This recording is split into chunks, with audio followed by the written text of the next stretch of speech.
Hola, muy buenas tardes a todos. ¿Se escucha bien mi audio? Sí. Excelente. Muchas gracias por participar de este conversatorio. Vamos, mi nombre es Mabel Contreras, llevo unos 10 años dedicada a las ventas a través del sistema público y hoy día vamos a hacer una repasadita sobre los puntos que se necesita tener en consideración a la hora de enfrentarnos a una licitación. No vamos a abordar hoy día el paso a paso en el portal, sino que todo lo que tenemos que tener en cuenta antes de comenzar, el tema de las garantías, las bases de licitación, los criterios de evaluación, para que en el momento en que decidamos comenzar a licitar, tengamos estos puntos medianamente resueltos y sepamos qué es aquello a lo que nos estamos enfrentando. ¿Ya? Les voy a compartir entonces un material con el que vamos a trabajar hoy día. Por favor, cualquier duda la van pues, poniendo en el chat y vamos a ir haciendo un intercalado entre mi presentación y las consultas para que esto también se haga un poquitito más dinámico, ¿ya? Las compras públicas en la región metropolitana en lo que va del año las podemos desglosar en las cifras que tenemos en pantalla. Por lejos, las licitaciones están dentro de los montos más altos en cuanto a gastos, junto con el convenio marco y el trato directo. Ya la compra ágil todavía no tiene unos montos tan extremos, a pesar de que tiene mucha cantidad de órdenes de compra, los montos son más pequeñitos. El foco aquí está en los convenios marco y en las licitaciones públicas. Las licitaciones públicas son las que tienen la mayor cantidad de órdenes de compra y los mayores montos de transacción y son las que nos convocan el día de hoy en cuanto a los aspectos que tenemos que tener en cuenta para enfrentar las licitaciones. Para ubicarnos un poquitito dentro del mapa, están las distintas herramientas que tiene el Estado para comprar, están los convenios marco, están las licitaciones, la compra ágil y los tratos directos, ¿ya? Los convenios marcos son una tienda virtual donde los proveedores que están adjudicados a ese convenio marco ponen en esa tienda los productos con los que participaron y a su vez los compradores públicos entran a ese portal, buscan ahí aquellos productos o servicios que quieren comprar y la plataforma les permite poner los productos en un carrito y emitir automáticamente la orden de compra. Si el producto que quiere comprar, cómo lo quiere comprar, los tiempos de entrega, las garantías del producto, el perfil de los profesionales que van a entregar el servicio, explican todo, ¿ya? Y hay un puntaje que se tiene que ganar y uno tiene que lograr el mayor puntaje posible. El mayor puntaje es 100 y tenemos que intentar que nuestra oferta, al evaluarla, llegue lo más cercano a los 100. Ese puntaje va a estar dado, como lo vamos a ver en un ratito más, por diferentes aspectos, pero esos puntos de evaluación los pone el comprador. No necesariamente van a ser siempre los mismos. El que compra pone valor donde considera que lo debe poner. Por ejemplo, los tiempos de entrega, la garantía del producto, la experiencia del oferente, la calidad de los productos. Y así hay una serie de requisitos que ellos pueden escoger, tomar los que más les interesa y armar una tabla de ponderaciones. El precio, por supuesto, siempre va a tener un puntaje importante, pero no siempre es el mayor puntaje. Hay rubros, por ejemplo, en los rubros de servicios, donde la experiencia del proveedor es más relevante en su puntaje que el monto de la cotización. Puede ser que la experiencia llegue a costar el 60% del puntaje y el 40% del precio. Si es un servicio entregado por profesionales, por ejemplo, en el área de las capacitaciones, el puntaje también puede que llegue a estar dado por el currículum del relator. Entonces, para que también vayamos viendo que siempre existe esta idea, ¿no es cierto?, de que el precio es súper importante y que hay que venderle al Estado al precio mínimo. No necesariamente es así. En muchos casos se le pondera más a otros aspectos y en segundo o hasta tercer lugar puede estar el precio, ¿ya? Para eso es importante leer las bases de licitación, porque ninguna es igual a la otra, como dice aquí la lámina, no todas son iguales, aun cuando son del mismo rubro, puede ser que al leerlas nos demos cuenta que ponderan de forma diferente. Todas las bases de licitación tienen antecedentes o requisitos que son obligatorios o que son mínimos que tienen que estar. Estos son elementos con los que, por lo menos en la gran mayoría de los casos, nos vamos a encontrar en una licitación.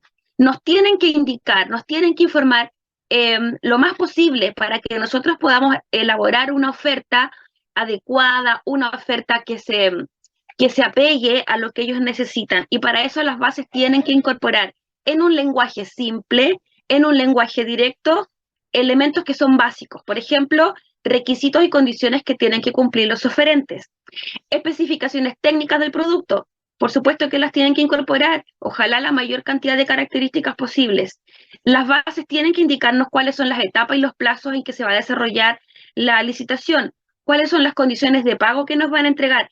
Por general son 30 días, pero hay excepciones, pueden llegar a ser 45 días, pero eso tiene que quedar por escrito en las bases de licitación. Nos tienen que indicar los plazos de entrega en caso de productos o los plazos en que va a partir el servicio en el caso de los servicios. Tienen que indicarnos si hay garantías o no, cuáles son los montos, los famosos criterios de evaluación que le mencionaba recién, los tienen que incorporar en las bases, no pueden no estar. Los que ya tienen un poquitito más de experiencia en esto se dan cuenta que estos puntos son comunes a cualquier licitación. Incluso uno los busca, ya los que ya trabajamos más años en esto, uno sabe dónde buscar, dice, quiero ver los criterios, quiero ver si pide garantía, quiero ver cuándo parte el contrato, quiero ver si en su suministro o se entrega todo junto, quiero saber si hay multa por retraso. Uno ya más o menos sabe dónde poner el foco, porque sabe que esa información tiene que estar en alguna parte. Si no está, o están muy mal hechas las bases, o uno lo puede incorporar en el foro, indicar que hay información faltante y que por favor la incorporen a través del foro. En ocasiones incluso, más allá de incorporar esa información en el foro, la agregan al fichero de la licitación, porque a veces incluso yo he visto licitaciones en las que se les olvida, por ejemplo, subir los anexos. Entonces uno lo pone en el foro, por favor subir los anexos, y a las 24 horas están los anexos publicados en la ficha de licitación. Pero aquí ya se le da una pista, si alguno acá no tiene mucha experiencia en licitaciones públicas, estos son puntos que siempre se va a encontrar y que son muy relevantes porque permiten primero a nosotros, a los proveedores, evaluar si aquello que queremos ofertar nos conviene. Entonces, si sabemos los tiempos de entrega, por ejemplo, sabemos las características del producto y vemos los criterios de evaluación y luego vemos el monto que tiene el cliente para gastar, uno medianamente puede rapidito saber si es un negocio conveniente para nosotros o no. Entonces es importante, si usted trabaja de forma papel físico o electrónica, ir destacando estos puntos en la base de licitación para que no se le vaya ninguno y hagamos una buena evaluación. Respecto de las garantías, que es el tema que nos convoca también hoy día, las garantías no es más que un instrumento que le permite al comprador resguardar el correcto cumplimiento del contrato, que no estemos cambiando las condiciones a último minuto. Por ejemplo, si acordamos entregar cada 20 días, que el proveedor no empiece a cambiar las reglas y diga, no, pero es que ahora realmente me di cuenta que yo puedo entregar a 25 días, no a 20. Y si empieza a fallar el contrato, si empieza a tambalear de forma importante, el comprador tiene estos instrumentos para un poquitito presionarnos a que nosotros retomemos la senda comprometida y cumplamos aquello que nosotros ofertamos. Entonces, esa es la función de las garantías y por eso hay contratos pequeñitos de montos bajos que en el caso de las instituciones públicas no piden garantía, ¿ya? Porque son contratos de fácil ejecución, de rápida ejecución, y por eso a veces nos encontramos que uno dice, pero en uno me pidieron garantía y en otro no, y a veces son montos similares, depende de la complejidad también, y a veces hay compradores que se encuentran con pocos proveedores y quitan las garantías en un intento de abordar una mayor cantidad de proveedores que participen. Y por ahí puede ser que a veces también nos saquen un poquitito las garantías de lado para abrir el portal y que entren más proveedores a participar. Vamos a ver una pregunta que de Silvia, según tu criterio, ¿qué es más importante, las bases o la ficha de la licitación por el portal? Ya, mira, oye, súper buen punto, Silvia, qué bueno que lo tocaste. Sucede que la ficha que te aparece en el portal, que es lo primero que vemos cuando pinchamos la lupita para ver la licitación, nos aparece una columna hacia abajo con varios bloques. Esa ficha nos sirve para ofertar, esa sirve para que tú te hagas una idea de qué se trata la licitación. Entonces ahí aparece si pide o no pide garantía, aparece medianamente el nombre del producto que van a comprar, a veces ponen las cantidades de los productos y a veces no. Debiera aparecer el monto que tienen ellos para gastar y si el contrato dura un mes, 2 meses, un año, 2 años. Son puntos básicos que por lo menos nos dan rapidito así una vista general de más o menos de qué se trata la licitación. Sí nos puede servir como filtro, es decir, si uno mira el producto y mira el monto que tienen para gastar y a uno no le cuadra y uno dice, no, la verdad, esto no es muy buen negocio, sí sirve, es una buena instancia para hacer ese filtro. Pero si no te queda claro si te conviene o no, o si ya derechamente tú decides participar, tienes que descargar las bases. Yo nunca sé si esto es buena o mala noticia, pero aquí hay que leer y hay que leerse las bases. Y si estamos partiendo en esto, les aviso, hay que leer las 20 páginas que consta las bases técnicas. A veces son 30 páginas, a veces son 15, a veces son 20, pero las tienen que leer. Sí, yo les aseguro que si leen una licitación, a la semana leen otra y empiezan a participar, se van a dar cuenta de lo que les comenté hace un ratito. Los párrafos se van repitiendo, más o menos son los mismos ítems y ya uno como que va entendiendo con los años, los que ya llevan más tiempo acá, hay párrafos que uno se los salta porque uno dice ya sé de qué se trata esto, pero al inicio mi consejo siempre va a ser des el tiempo de leer las bases, sobre todo por el tema del foro. Hace un ratito comentaban ustedes que qué pasa si uno se equivoca en la garantía y cometo un error de forma y no tengo tiempo para corregir. No siempre hay tiempo para corregir. Si uno lee las bases con tiempo, va a tener instancias para corregir la garantía, para hacer preguntas en el foro, para desarrollar bien su oferta. Si lo hace de último minuto, se corren muchos más riesgos, ¿ya? Entonces ahí hay que tener un poquito de cuidado. Lo que pasa es que la ficha del portal es solamente títulos, no está pensada, no tiene valor jurídico, no está pensada para que la ficha me lo diga todo. Para eso están las bases, y es por un tema muy puntual. Las bases están visadas, están autorizadas por la autoridad competente de cada organismo, están revisadas por un área jurídica, no así la ficha. Entonces, las que valen son las bases de licitación. Entonces, si nos queremos ahorrar una vuelta y leer la ficha y no leer las bases, no les auguro eh, que no le podría decir yo que le va a ir súper bien, porque es muy probable que le falte muchísima información, ¿ya?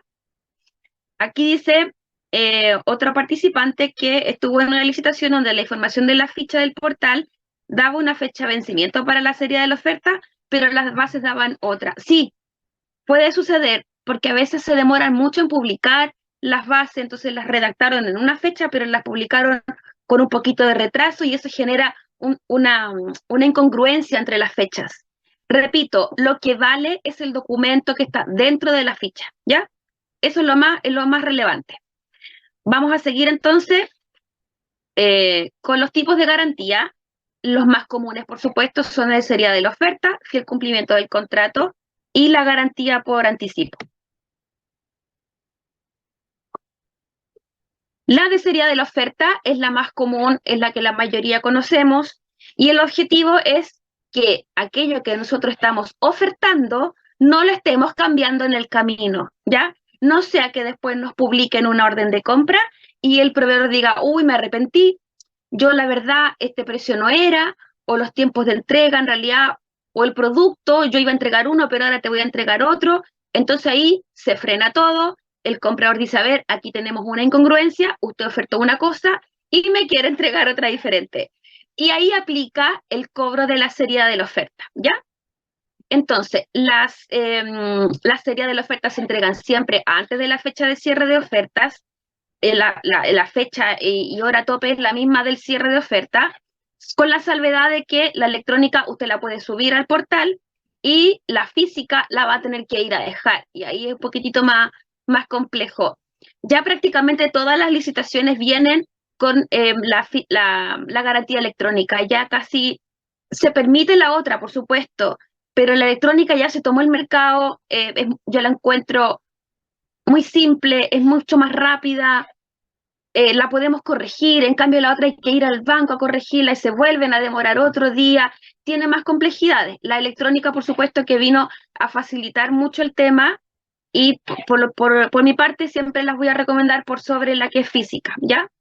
En contrataciones de licitaciones superiores a las 2000 UTM es obligatorio que exista la desería de la oferta. Bajo esos montos es a criterio del que está comprando.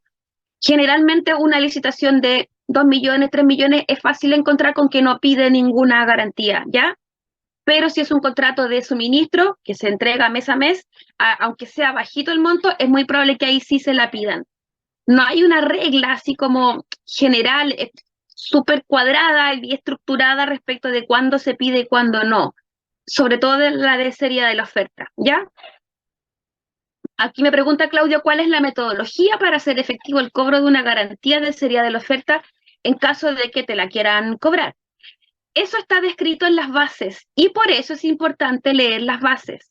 En general, siempre va a decir el mismo texto porque esto está regulado en el reglamento de compras públicas, cuáles son los procedimientos de cobro. Lo primero que tenemos que saber respecto de ese punto es que no nos pueden cobrar la garantía sin avisarnos, nos tienen que avisar.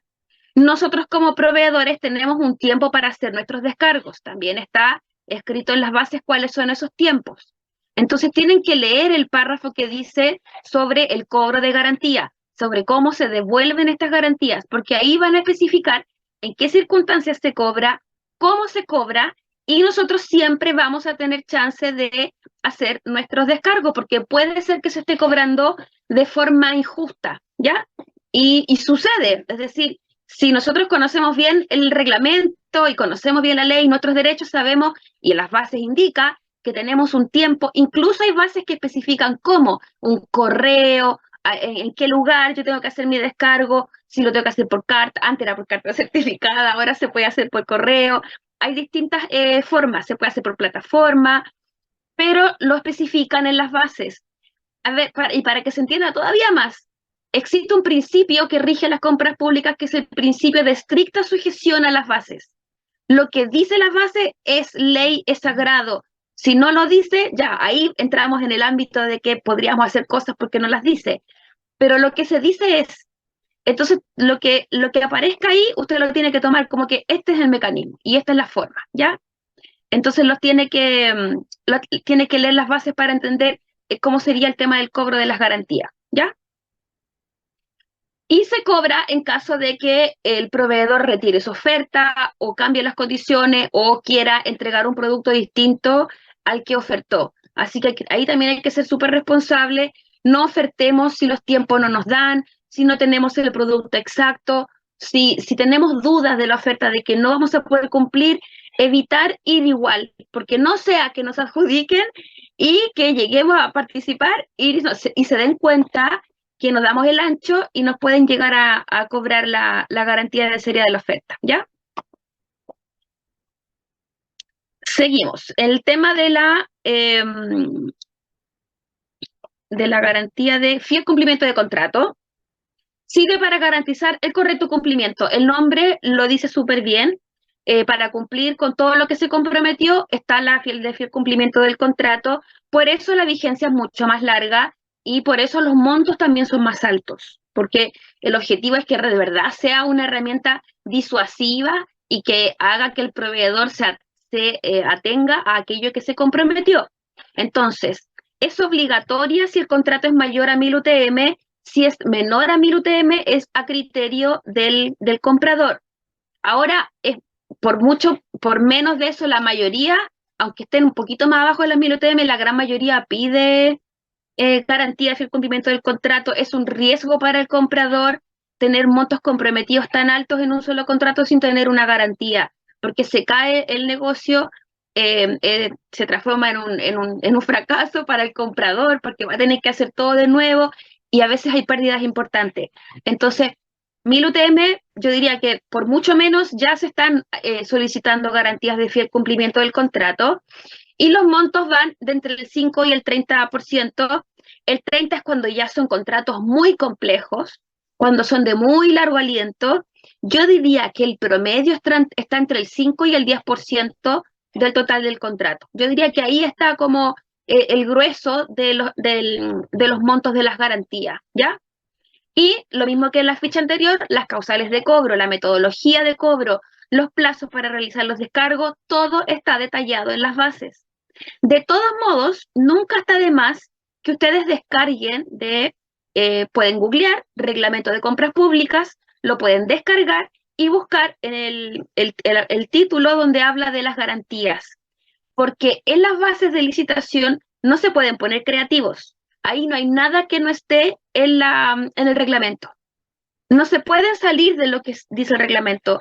Las leyes tienen su jerarquía y aquí no se pueden ellos poner por encima del reglamento. Entonces, si entendemos el reglamento, nos vamos a dar cuenta que las bases están dentro de ese marco legal, dentro de ese marco jurídico, y sabemos que de ahí no se van a mover.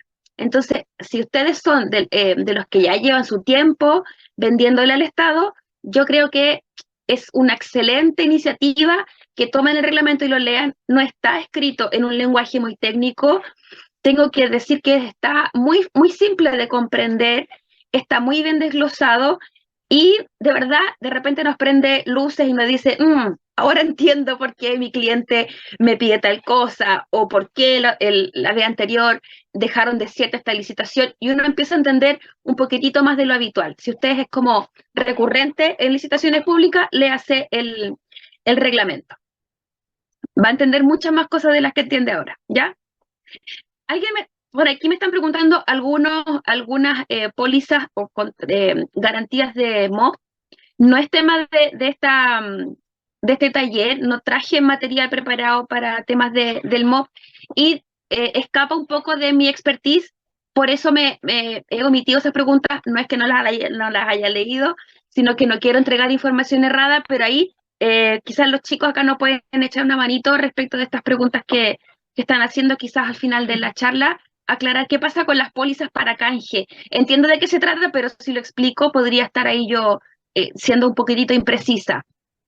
Sí, es que el MOP tiene su propio condicionado general. Sí, sí, Por ahí también preguntaron, el MOP siempre usa el mismo root, pero va singularizando la razón social en cada licitación, ¿ya? Es decir, Secretaría Regional Ministerial de Obras Públicas, Región de Arica, mismo root. Nos pasamos al Paraíso, mismo root. Y así vamos usando el mismo root. Entonces, sí, y un poco va súper ligado a lo que dicen respecto de la información cuando la ficha no cuadra con las bases. Entonces, cuando extraemos nosotros en el portal la información de la licitación y que migramos al portal, la extraemos de la ficha, porque el sistema no tiene la capacidad para descargar bases y leer las bases. Entonces, extrae la exacto. información que está general.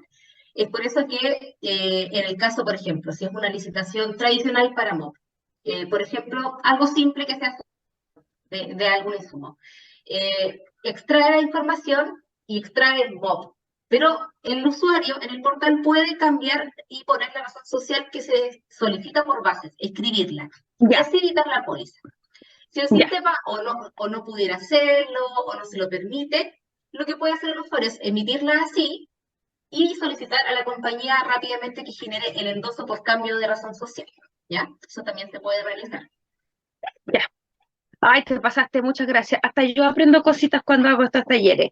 Alguien preguntó qué era el MOP, es el Ministerio de Obras Públicas, y este ministerio no está obligado a ejecutar o a publicar todas sus licitaciones a través de el portal de mercado público, y por eso ellos tienen sus códigos propios y tienen es como aparte, es como que tienen su mundillo aparte. Sí, insisto, hay que estar atentos a a este recambio de ley que se está haciendo en el Congreso, porque también va a incorporar al MOP al sistema de compras públicas tradicional que todos conocemos. Entonces, y no solamente el MOP, va a entrar el Congreso, van a estar obligados a comprar a través del portal eh, el, el, los tribunales, que no están obligados por ley, lo hacen, pero no están obligados por ley y ahora sí lo van a estar. Se van a incorporar muchos más clientes al sistema de compras públicas. Así que hay que tener ojo con la ley porque de aquí a un año más estos números van a cambiar un montón. Hay que estar súper atentos ahí a las modificaciones. Entonces, todo tiene que estar indicado en las bases. Si no está indicado, pregúntelo en el foro. Y no, lo que se contesta en el foro es parte de las bases de licitación. Entonces, si algo no queda claro y lo aclaran en el foro, o si algo omiten en las bases y lo ponen en el foro, se transforma en bases de licitación. Así que tienen que considerar el foro, aun cuando no hagan ninguna pregunta, siempre lean las respuestas por si acaso, ¿ya? Por ahí alguien me decía que sí, que hay un error que ellos están obligados a publicar. Te agradezco la observación. La verdad, mi especialidad no es el Ministerio de Obras Públicas. Ellos tienen un lenguaje totalmente distinto en cuanto a los contratos, a los avances de obra, a las pólizas, a la forma que tienen de llevar adelante sus contratos. Así que cualquier tips que me vayan poniendo ahí, yo lo voy a absorber como una esponjita. Entonces, hasta aquí, ¿alguna consulta? Hemos contestado varias. Gracias, Patricio, por tu observación. Lo dije de un inicio, no domino a cabalidad el tema del MOP, así que yo trato de no involucrarme ahí porque no es mi especialidad. Ya mi especialidad son las compras tradicionales, las del MOP. Los que están acá y que manejan el tema saben que eso es como casi como una charla aparte, un ítem aparte. Así que te agradezco, Patricio, tu observación. Vamos a seguir con la siguiente lámina. ¿Cuáles son los documentos más habituales para garantías? El vale vista, la póliza, certificado de fianza y la boleta de garantía bancaria son las más comunes. No sirven los cheques, hace rato que no se utilizan los cheques, pero los demás que están en pantalla sí son los que más se utilizan. Y sobre las bases de licitación, una pincelada en qué consisten las bases. Son documentos aprobados por la autoridad competente, que lo estaban aclarando aquí hace un ratito, que por eso la ficha no es el documento oficial, porque no es el que está autorizado por el jefe de servicio o por el área jurídica de un organismo. Son las bases las que están autorizadas, están firmadas. Esas son las que valen y esas son las que indican todos los requisitos, las condiciones, las especificaciones que ellos ponen para que nosotros podamos participar. Y existen bases administrativas y bases técnicas. Y las administrativas, se entiende perfecto, son todos los temas que no son el producto que voy a comprar, sino que qué pasa con las garantías, los plazos, la duración del contrato, los requisitos para ofertar, los requisitos para contratar. Todo aparece en las bases administrativas y en las técnicas vamos a encontrar los documentos que tienen que ver con el servicio y el producto que están adquiriendo. Por ejemplo, las características del producto, las garantías que tiene que tener el producto, los profesionales que van a desarrollar el servicio, los tiempos que se van a demorar. Eso aparece en las bases técnicas. No siempre las publican por separado, en ocasiones las encontramos juntas, vemos un solo documento y por lo general parten con las bases administrativas y a medida que avanza el párrafo llegamos a la segunda mitad del documento donde están las bases técnicas y en ocasiones las publican por separado, ¿ya? Y ya, más complejo todavía es cuando uno quiere buscar las bases y el nombre del documento es medio extraño, no siempre dice que son bases, sino que dice resolución que aprueba bases. Ahí hay que empezar como a pinchar y a abrir los documentos hasta encontrar ambos. Insisto, puede que estén separados o puede que estén en un solo documento, pero siempre tiene que haber un detalle mínimo, como el que les mencioné en la lámina anterior. Hay información mínima que sí o sí tiene que estar en nuestras bases técnicas y en nuestras bases administrativas, ¿ya? Y si nos falta, las tenemos que consultar. Y por último, ya casi terminando, los criterios de evaluación, algunos que usan, porque no son todos, hay muchos más, son el precio, la experiencia, la calidad técnica, el servicio de postventa, si nuestros productos están bajo algún alero de algún tipo de deficiencia energética, a veces también si son pymes, si tienen sello mujer, también por ahí van agregando algún tipo de puntaje. No todos ocupan las mismas siempre, entonces hay que estar revisando en las bases cuál es el que pondera más, cuál es el que pondera menos, para nosotros poder ahí evaluar nuestra oferta correctamente. Incluso podemos hacer el ejercicio antes de presentar, ya podemos nosotros calcular medianamente, tener una tentativa de cuánto puntaje vamos a sacar y ver si vale la pena participar o no. Porque de verdad que esto puede ser muy desgastante, a veces participar por si acaso, dice uno, voy a participar igual por si acaso, y a veces uno queda por lejos, así como el último puntaje. Entonces, lo ideal es evaluar bien, leer bien las bases antes para que podamos optimizar nuestros tiempos a la hora de participar. Respecto a las bases, ¿cuál prevalece en el caso? Ahí se me corrió. Respecto a las bases, dice Claudio, ¿cuál prevalece en caso de que haya una incongruencia? Si las bases generales o las bases especiales. No debería haber ninguna incongruencia en ninguna. Si una dice una cosa y la otra la otra, aquí todas valen por lo mismo. Entonces, si hay una incongruencia, hay que subirla al foro. Yo he sabido incluso de licitaciones que se caen completas y las vuelven a armar porque los documentos no coinciden. En uno dice un plazo, en el otro dice otro plazo, entonces uno lo pregunta en el foro, la aclaración no es muy positiva y al final en ocasiones yo he visto que bajan las bases y las vuelven a subir porque están mal redactadas, ¿ya?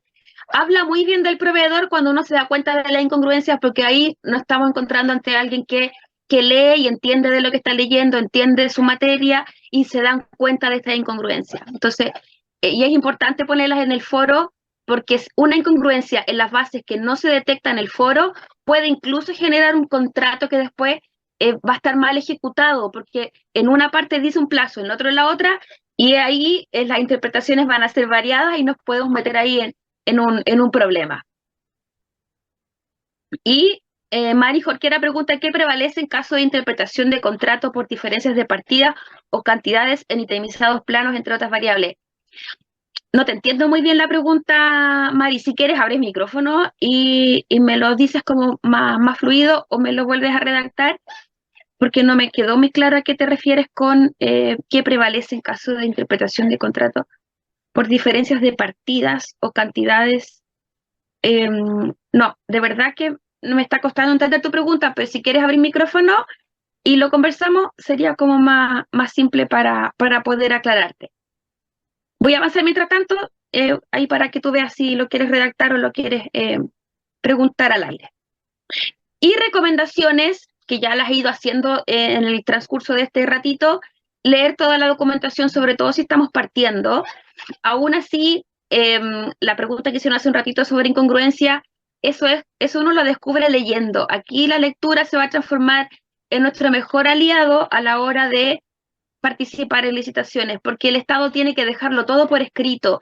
No pueden dejar ellos cabos sueltos o cosas como que se queden a interpretación general. Es muy difícil. Ah, ya te entendí. Gracias, Mari. ¿Qué prevalece si el mandante me exige más cantidades de las que aparecen en las partidas de mi contrato?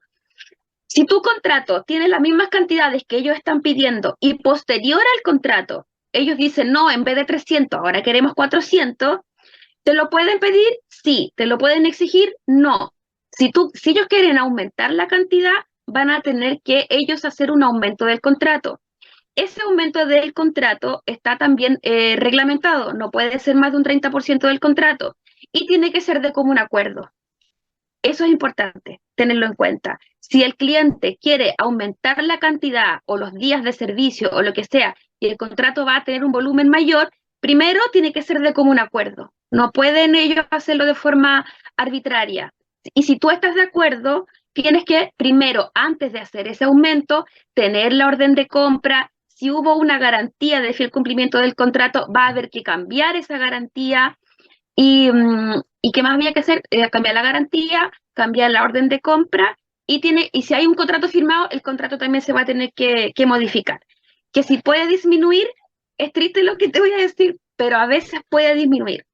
En las bases de licitación, en la gran mayoría, siempre dice el contrato puede disminuir, se puede cortar de forma anticipada por distintas causales, pero estas disminuciones o estos cortes tienen que estar debidamente justificados.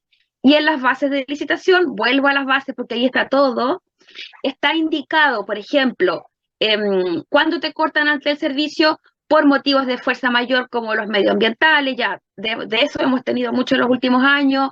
¿Qué pasa si el proveedor tiene muchos incumplimientos? Te pueden cortar el contrato. Pueden disminuir las cantidades, sí, pero lo tiene que indicar el contrato. Y la mayoría lo indica. Entonces ahí no sé si es una muy buena noticia, pero es la realidad. Las licitaciones son un traje a la medida del comprador. El comprador crea las bases de licitación según el servicio y el producto que ellos necesitan, con las condiciones que ellos necesitan. Y uno lo toma o lo deja. Y si las bases de licitación te están diciendo que, no sé, si es un evento, que el evento podría correrse de fecha, si son cantidades, es que las cantidades son aproximadas y podrían disminuir.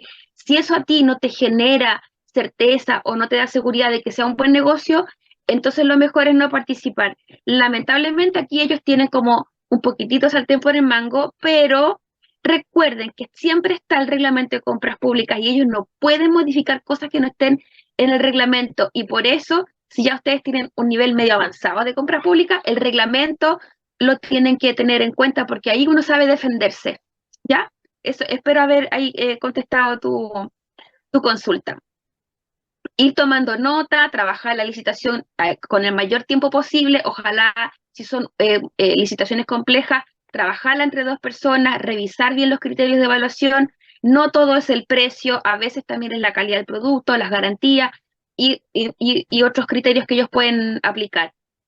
Espero haber cumplido con la expectativa. Lamento de verdad no ser experta en el tema del MOP, pero de verdad eso escapa a mi expertise y prefiero ahí no hacer muchos más comentarios porque puedo estar errada, pero sí, si tienen ese afán o ese entusiasmo por venderle al Podemos Estado, preparar una parte oye, para el MOP. Sí, no, no, yo estoy al debe con el MOP, de verdad que es un tema que lo tengo así como dentro de esas tablitas que uno dice, ya, este año me tengo que especializar.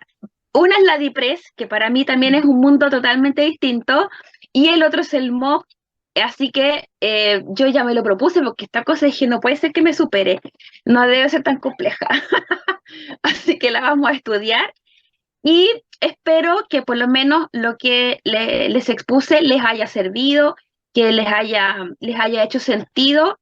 Sí, Alejandro, el MOOC de verdad es un mundo aparte. Yo sé que compran a través del portal, pero hay cosas que sí las hacen a través del portal, otras que no, hay un registro. No, de verdad que es otro mundo, pero yo lo voy a dominar. Me falta el 30%, así que para allá voy.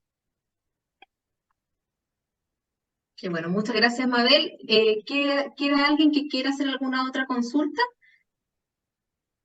respecto a algún tips que necesiten para poder licitar más tranquilos? Por lo menos ya sabemos que es importante hacer un mini estudio del reglamento. Primero el Sí. reglamento, después las bases, y ahí vamos a estar mejor preparados para poder Sí, licitar. cuando alguien parte de cero, yo no recomiendo el reglamento porque uno sale corriendo, dice, no, esto no.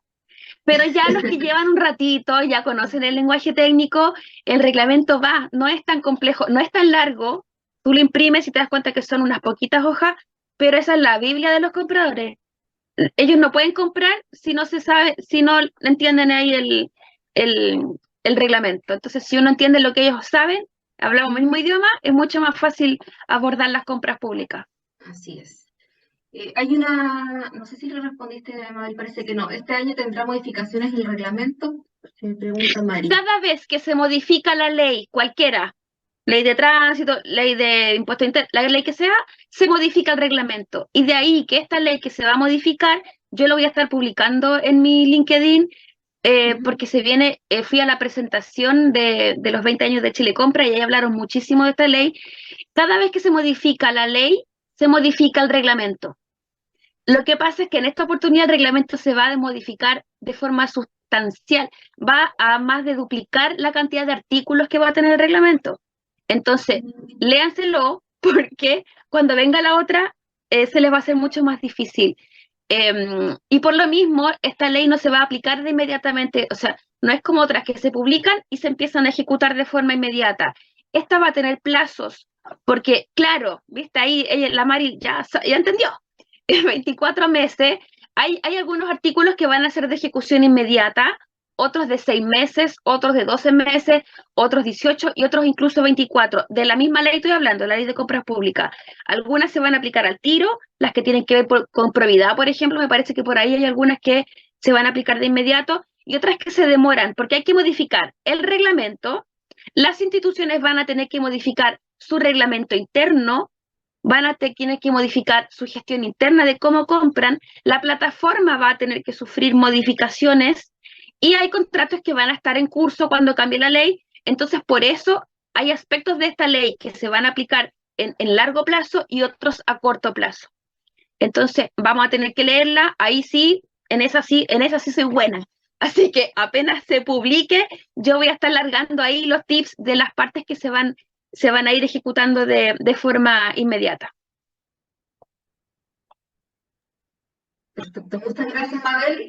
Si ya no queda ninguna otra consulta, bueno, invitarlos, si tienen dudas, también nos pueden contactar para poder asesorarnos con las garantías, evaluar líneas, los que quieran, eso no tiene costo. Usar el portal si tienen alguna urgencia, pero siempre tener su backup de ya tener una línea activa y lista en caso de necesitarla, ¿ya? A veces los clientes les gusta tomar la serie de la oferta por el portal, pero el 100% lo toman manual porque el ejecutivo los ayuda justamente con las bases para ver si hay que incorporar algunas cláusulas adicionales, eso también es importante. Pero siempre se puede pedir una modificación, es importante eso. La garantía siempre, si es una póliza o un certificado de fianza, se puede endosar, se puede modificar, ¿ya? Así que si no hay más, ya me despido y muchas gracias por participar. Gracias por la Que esté invitación, hasta muy la bien. próxima, nos vemos. Gracias, que esté muy bien.